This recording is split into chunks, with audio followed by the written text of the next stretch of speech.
Story of the hour at the news desk again, John Palmer.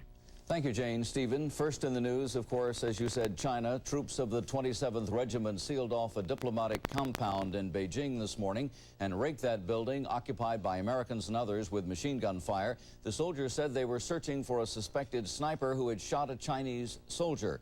The compound is unsealed now, but many residents are said to be terrified and are making plans to leave China.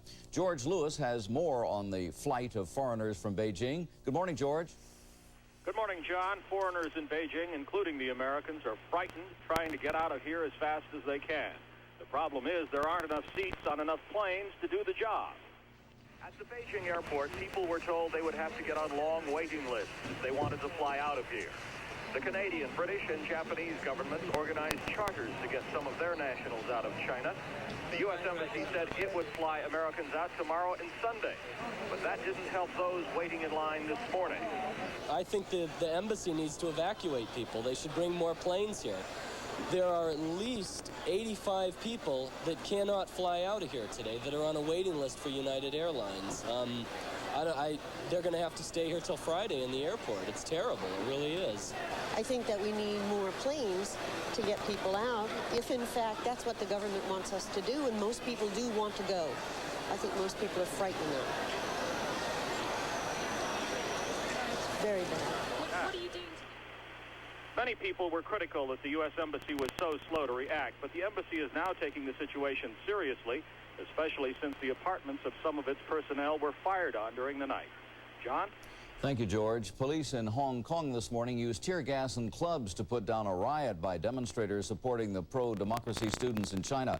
Because of the trouble, a rally planned for later in the day was called off. The residents of Hong Kong have been demonstrating in support of the Chinese students since the Tiananmen Square sit-ins first began. We have a report this morning from Peter Kent. The Chinese citizens of Britain's last major colony have become increasingly concerned that they could eventually fall victim to the kind of repressive violence seen on the mainland. Many are horrified at the prospect of 1997, when Hong Kong is to revert to Chinese control. This was the first outbreak of violence. During the 2-hour riot, youths smashed storefronts and set fire to a car before police regained control of the area. The rioters represent only a small minority of Hong Kong citizens, but pressure is building among the general population for Britain to guarantee refuge if conditions don't improve in China before 1997. The Thatcher government maintains it would be impossible to allow 3.25 million Chinese into Britain. It would involve more than doubling the total size of the ethnic minority in Britain. Britain is not closing the door, however, on rich Hong Kong residents. Anyone with the equivalent of about $250,000, the government says, will be welcomed on entrepreneurial grounds. The double standard is expected to spark further protests from those British subjects of more modest means. Peter Kent, NBC News.